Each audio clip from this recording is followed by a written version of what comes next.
तो हेलो बच्चों, कैसे हो आप लोग। तो आज हम लोग एक बड़े ही इंटरेस्टिंग टॉपिक को जानेंगे जिसका नाम है सर्किल यानी कि वृत्त। और इसको हम आज कंप्लीटली जानेंगे, पूरा बेसिक से लेकर के यहाँ पर हम इसकी ज्योमेट्री लेकर आए हुए हैं जो कि गणित किट में मिली हुई हैं। ये कुछ ऐसा शेप अगर आपको दिखे तो इसको आप क्या कहोगे, सर्किल या फिर वृत्त कहोगे। क्या कहोगे, वृत्त। और वृत्त की ये जो बाउंड्री होती है बाहर वाली है, दिख रही है। ढेर सारे वृत्त यहाँ पर हमारे पास हैं, कुछ कटिंग्स हैं। ठीक, मैं एक एक करके आपको बताऊंगा कैसे कैसे क्या क्या होता है। ये जो बाहर की बाउंड्री है, ये बाउंड्री समझते हो ना, जैसे खेत के चारों तरफ की मेड़।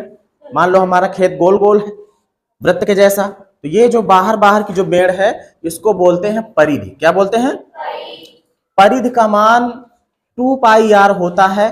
कैसे होता है वो मैं आपको अभी करके दिखाऊंगा इसी के माध्यम से।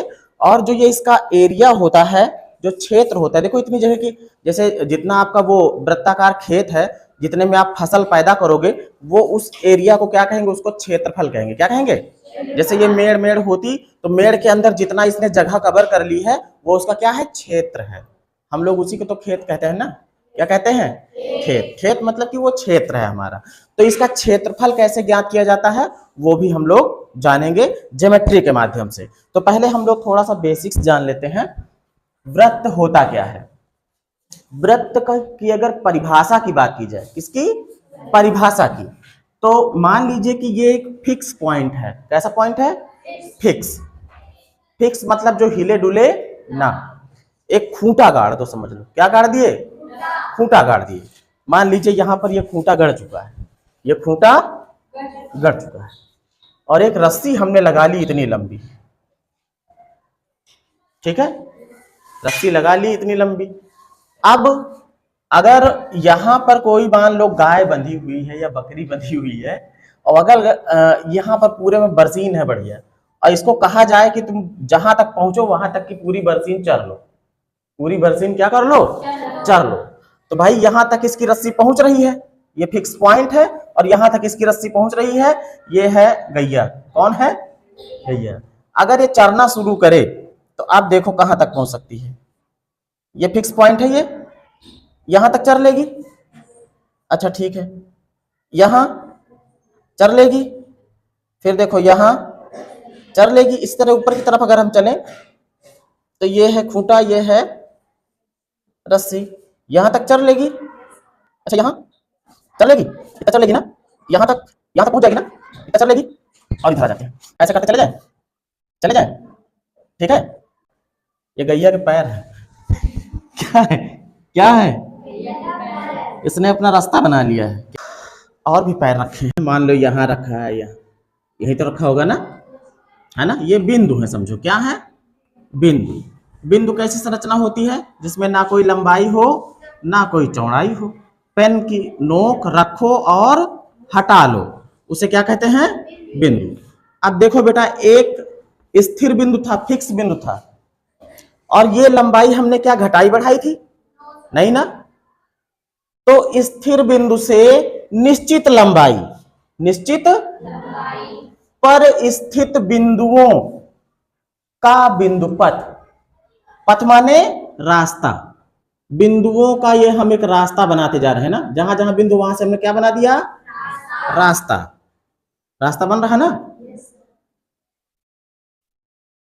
बन रहा रास्ता।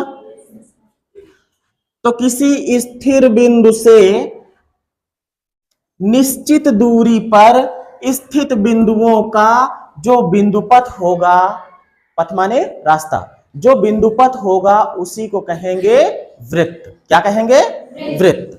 और मैंने अभी इस एग्जांपल से बताया था आपको, देखो बिल्कुल ऐसा ही तो है ना।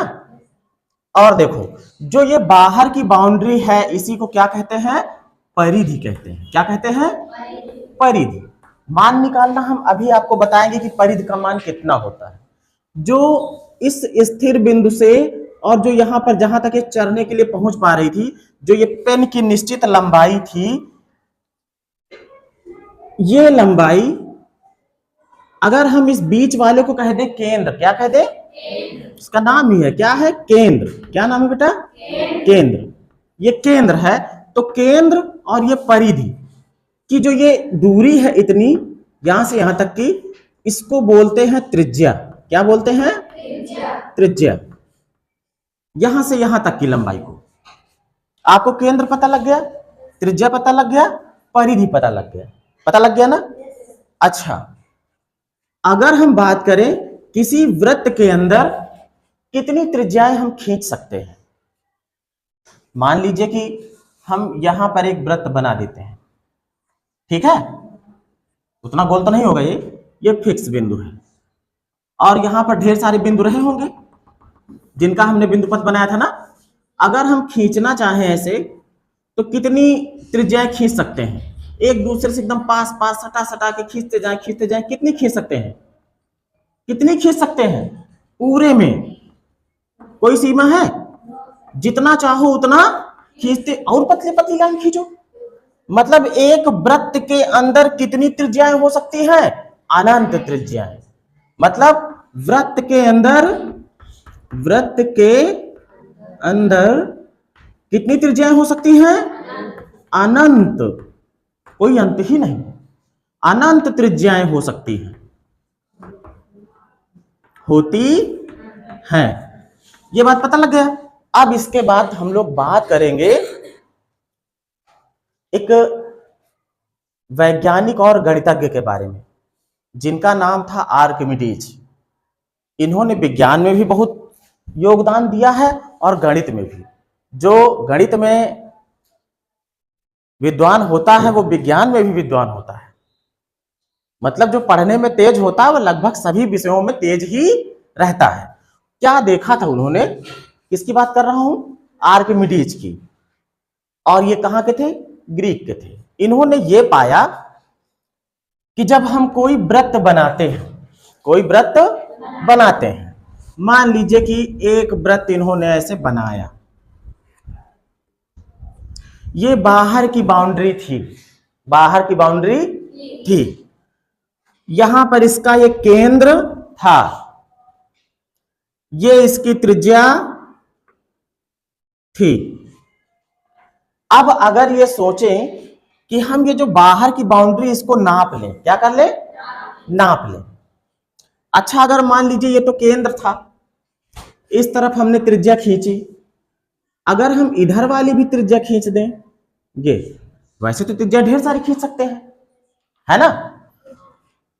तो पहले इतनी त्रिज्या थी, एक त्रिज्या, और इधर भी उतनी ही लंबाई आ गई, क्योंकि सभी त्रिज्याएं बराबर होती हैं। सभी त्रिज्याएं क्या होती हैं?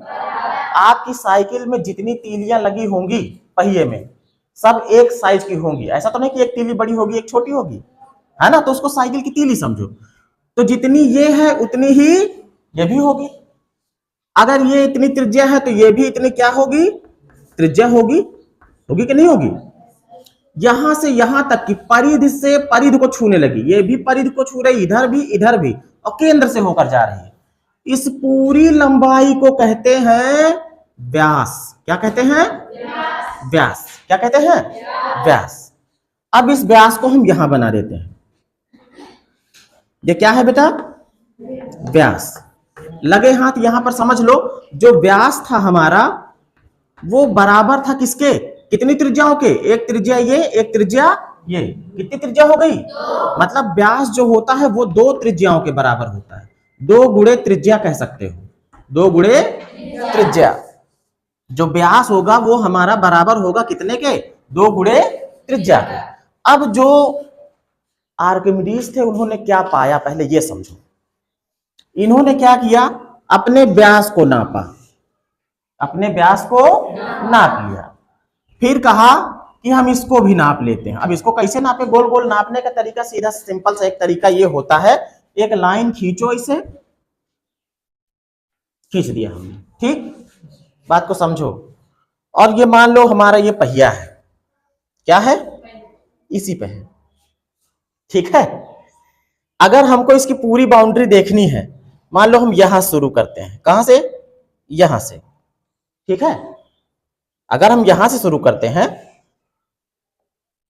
यहां पे लगा देते हैं एक निशान, ये दिख रहा है?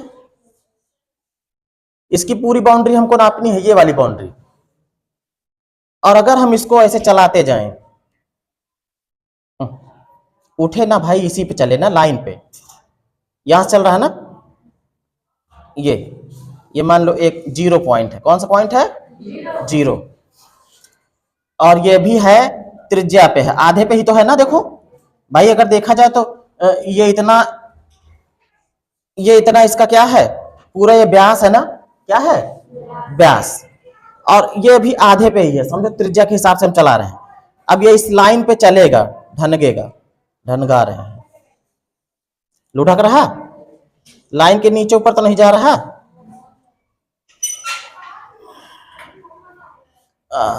लुढ़काते चलो।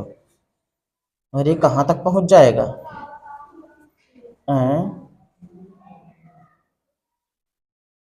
लंबी करें और लाइन, यहां तक आ गया, समझो, यहां पे छूने लगा ना ये। अब इतनी जो लंबाई है, ये इसकी बाउंड्री थी पूरी, क्या थी? बाउंड्री थी ना। देखो यहां से हमने शुरू किया था ना ये भाई, देखो ये पूरी नाप चली जाएगी अभी। इस रस्सी को अगर हम इसके ऊपर लपेटे तो पूरा लिपट जाएगी। ऐसे चलाते चलो,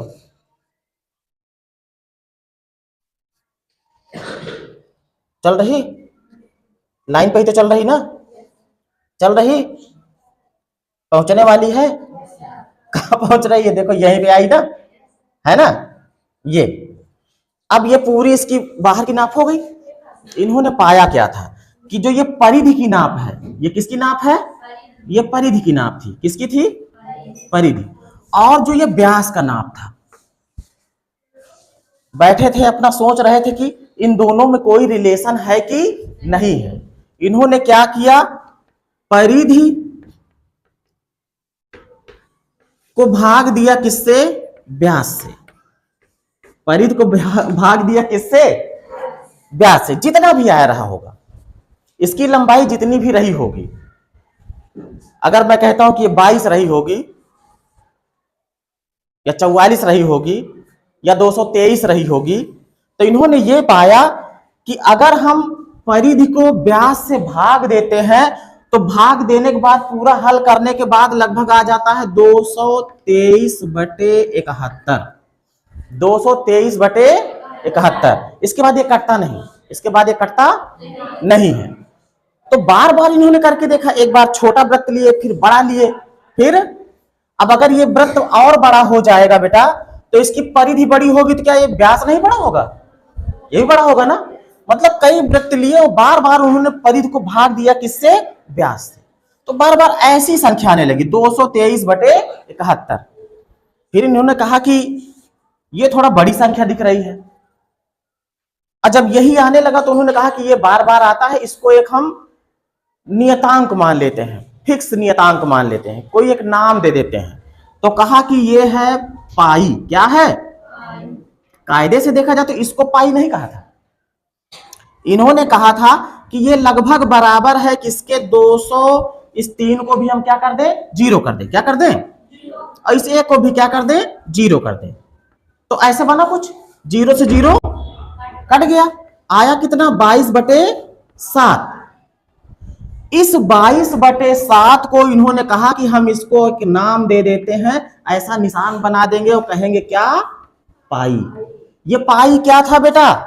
ये पाई था परिधि और व्यास का अनुपात था। अनुपात मतलब भाग था। ये देखा गया था कि परिधि और व्यास में क्या संबंध है। अगर परिधि मान लीजिए 223 है, तो व्यास कितना रहता था? 71 रहता था। जो समझ लो कि अगर परिधि जो है 22 सेंटीमीटर है, तो व्यास कितना रहेगा? 7। ये लगभग ही वैल्यू है, फिक्स नहीं है, ठीक है।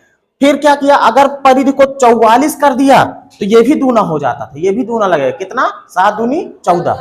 तो इसी को कहा क्या? पाई कहा। क्या कहा? पाई। अब देखो बेटा, ये पाई क्या निकला? परिधि और व्यास का अनुपात निकला।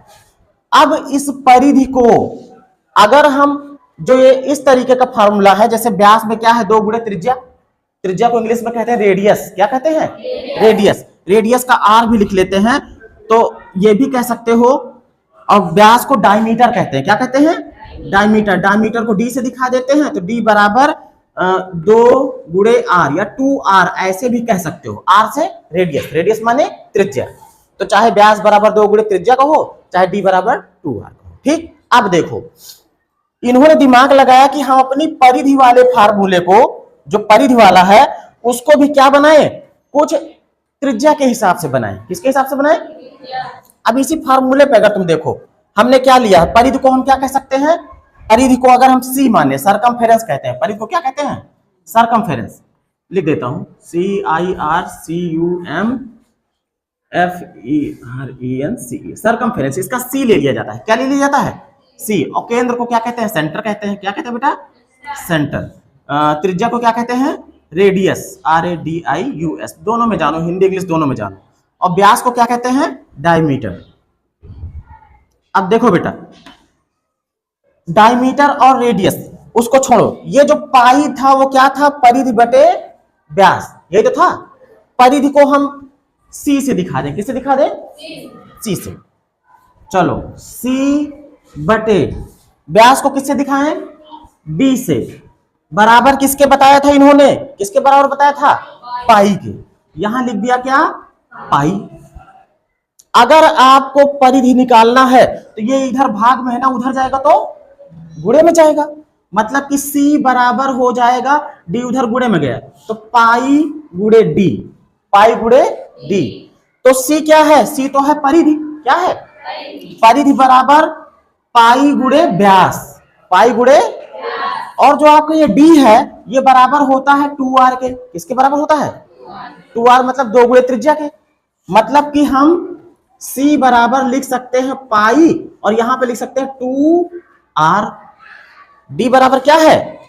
D व्यास होता है ना, 2r। व्यास बराबर 2 गुणे त्रिज्या, है ना। तो जो हमारी परिधि है वो क्या आ गई? C बराबर आ गई। इसको ऐसे लिख सकते हो, अंक पहले लिखा जाता है 2 पाई r, 2 पाई r। मतलब जो हमारी परिधि है, इसी फार्मूले से देखो अगर, तो हम ऐसे ही तो मिला है हमको। क्या मिला है? परिधि बटे व्यास बराबर बताया किसके? पाई के, है ना। तो अगर परिधि, व्यासा लिख गया है, अगर परिधि बराबर में करूं, परिधि बराबर में करूं तो व्यास उधर गुणे में चला जाएगा ना। मतलब कि पाई गुणे क्या हो जाएगा? व्यास। यही तो होगा। अब अगर हम पाई को ऐसे कर रहने दें और व्यास बराबर क्या होता है? 2 गुणे त्रिज्या। व्यास की जगह पे क्या लिख दें? 2 गुणे त्रिज्या। अब बेटा ये क्या बन रहा है? ये बन रहा है, 2 को पहले लिखो, 2 पाई और त्रिज्या, यही तो बन रहा। इसको और अगर हम इस भाषा में लिखना चाहें, सिंबल के भाषा में, प्रतीक के भाषा में, तो 2 पाई त्रिज्या को कहते हैं r। तो परिधि बराबर हो जाता है किसके? परिधि बराबर हो जाता है 2 पाई r। ये तो बात पक्की हो गई। परिधि का फार्मूला हम लोगों ने बना लिया। आर्किमिडीज के नियम से उन्होंने बताया था कि परिधि और व्यास का अनुपात पाई के बराबर होता है। ठीक, उससे हमने परिधि का फार्मूला बना लिया, बन गया ना। अब हम लोग सीखेंगे इसका क्षेत्रफल कैसे निकालते हैं, वृत्त का क्षेत्रफल। वो भी बहुत सिंपल है, अभी देखना कैसे होगा।